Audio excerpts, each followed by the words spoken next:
আরো বেশ কয়েক বছর আগে বাংলাদেশ আওয়ামী লীগের ওয়ান অ্যান্ড ওয়ানলি ব্লুটুথ ডন খেলা হবে, এই যে ইন্টারন্যাশনাল যে ডায়লগটা, এটার যিনি প্রবক্তা শামীম ওসমান বলেছিলেন, তুই মানে বিএনপি নেতাকর্মীদের, তুই তোর খালেদা জিয়া আয়, খেলা হবে, খেলা আমরা খেলবো।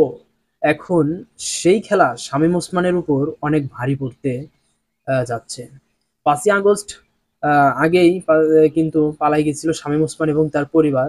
আর ৫ আগস্ট পরবর্তী সময়ে তার অবস্থান আমরা দেখেছি দিল্লিতে। এরপর বিভিন্ন মারফতে দেখলাম যে আমরা দুবাইতে অবস্থান করছেন। বাট আ প্রকৃতভাবে কোথায় শামীম ওসমান আছে সেটা স্পষ্ট তথ্য নেই এখন। এই যে তিনি গায়েব হয়ে গেলেন, গায়েব থেকে তাকে খুঁজে বের করে বাংলাদেশে ফিরানো হবে। তারপর ওনার সাথে খেলা হবে। আর এইসব কারা করছে? অন্তর্বর্তী সরকার তো করছেই। অনেক আওয়ামী লীগের নেতাকর্মী ভাবতেছে, মানে নেতাকর্মীরা ভাবতেছে যে সরকার পতনের পর বিএনপির যে অবস্থানটা, অনেকে অনেক কিছুতে আওয়ামী লীগের পক্ষে যাচ্ছে, সম্ভবত বিএনপি বিষয়টাকে পজিটিভ নিচ্ছে বা মায়া দেখাচ্ছে। আসলে কিন্তু তা না।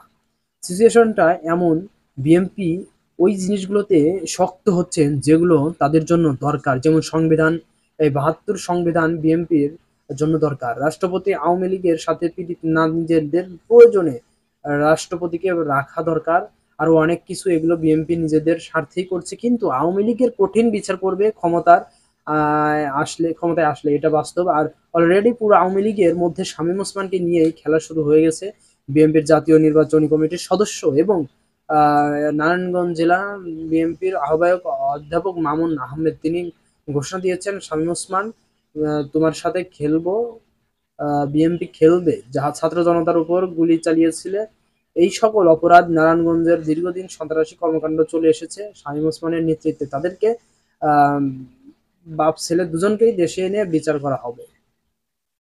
এটা নারায়ণগঞ্জের মানুষের প্রত্যাশা এবং ওনার ওয়াদা এক ধরনের। আজকে আপনার কি বলা হয় যে একটা প্রোগ্রাম ছিল, তিনি বলেছেন যে নির্ভয়ে পথ চলা যায়, কথা বলা যায়, এমন একটি বাংলাদেশ গড়ার প্রত্যাশা বিএনপির রাজনীতিবিদদের। দেখলে কারোর বুকের পানি যেন শুকিয়ে না যায়।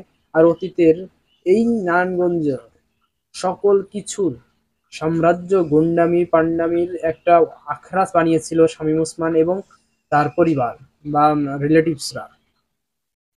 দীর্ঘ ১৬ বছর মানুষ বন্দী ছিল এই পরিবারটার কাছে, বা তাদের যে সিন্ডিকেট আছে বিএনপি ক্ষমতায় আসলে। শামীম ওসমানকে নারায়ণগঞ্জের মানুষ, মানে বিএনপি যারা আছেন বাংলাদেশের, বিএনপি বা নারায়ণগঞ্জের বিএনপি নেতাকর্মীরা ফিরিয়ে আনতে চায়। তারপর খোলা মাঠে খেলতে চায়।